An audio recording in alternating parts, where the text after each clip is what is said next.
Welcome to Pavis kitchen. இன்னைக்கு பவிஸ் கிச்சனில் ring முறுக்கு எப்படி செய்யலான்னு பார்ப்போம். அதுக்கு 3 டம்ளர் அரிசி மாவு எடுத்திருக்கேன். அதில் கொஞ்சம் காரத்துக்கு ஏற்ப பச்சை மிளகா, இந்த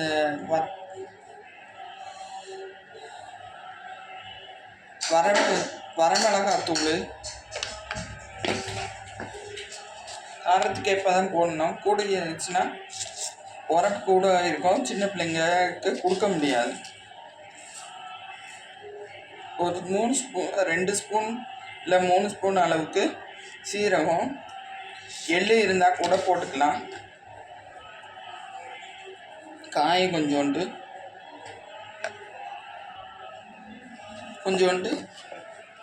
மாவுக்கு தக்கபடி உப்பு சேர்த்துக்கலாம்.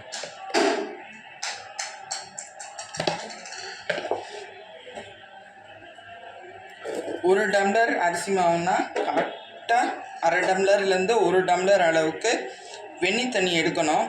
பச்சை தண்ணியிலையும் பிசையலாம், ஆனால் ரொம்ப கெட்டியாக பிசைஞ்சாதான் முறுக்கு ரிங்குக்கு வரும். நான் 2 டம்ளர் எடுத்திருக்கேன். கொஞ்சம் கொஞ்சமாக தண்ணி ஊற்றி தான் செய்யணும்.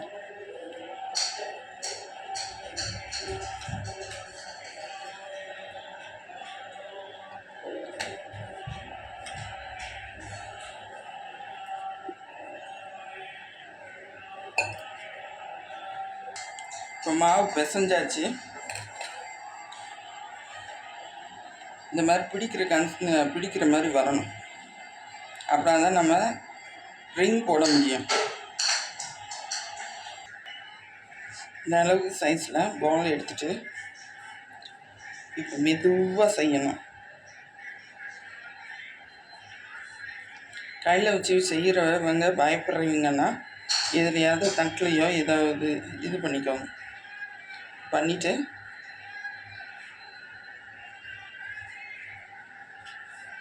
இப்படி பண்ணிக்கணும். அப்படின்னா தான் நல்லா ஒட்டி விட்டால் தான் வரும். நெய் நான் சேர்க்க மறந்துட்டேன், அதனால் திருப்பி சேர்த்துருக்கேன். நீங்களும் சேர்த்துக்கோங்க செய்யும் போதே. இன்னும் சூடாகட்டும், நம்ம ஒன்றுன்னா போட்டு பொரிச்சிட்டுறோம்.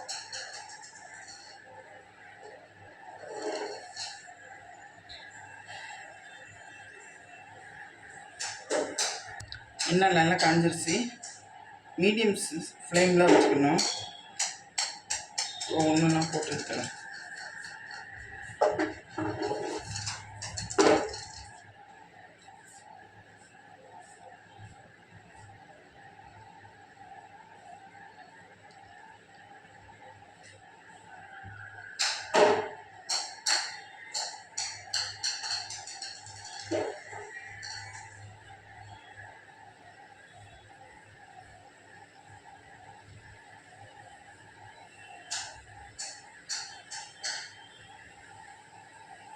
கொஞ்சம் வேகணும், அப்படின்னா தான் பிரிஞ்சு வராமல் இருக்கும். அதனால் கரண்டி விட்டுறாதீங்க.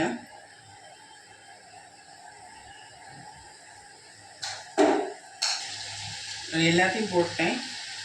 ஒன்றா ஒட்டாமல் இருக்கிறதுக்கு கொஞ்சம் நேரம் அது வேந்தாவே வந்துடும். அதனால் கரண்டி விட்டுறாதீங்க, மாவு கரைஞ்சிரும் எண்ணெயில்.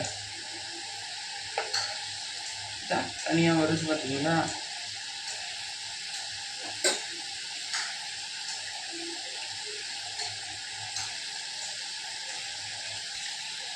நல்லா கோல்டன் ப்ரௌன் ஆகிற வரைக்கும் இந்த எண்ணெயில் வர்ற பபுள்ஸ் தான் அடங்குற வரைக்கும் வேக விடணும். இல்லைன்னா உள்ளே வேகாது.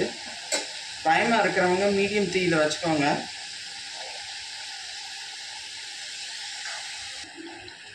இப்போ எடுத்துடலாம். பபிள்ஸ் ஓரளவுக்கு அடங்கிருச்சு.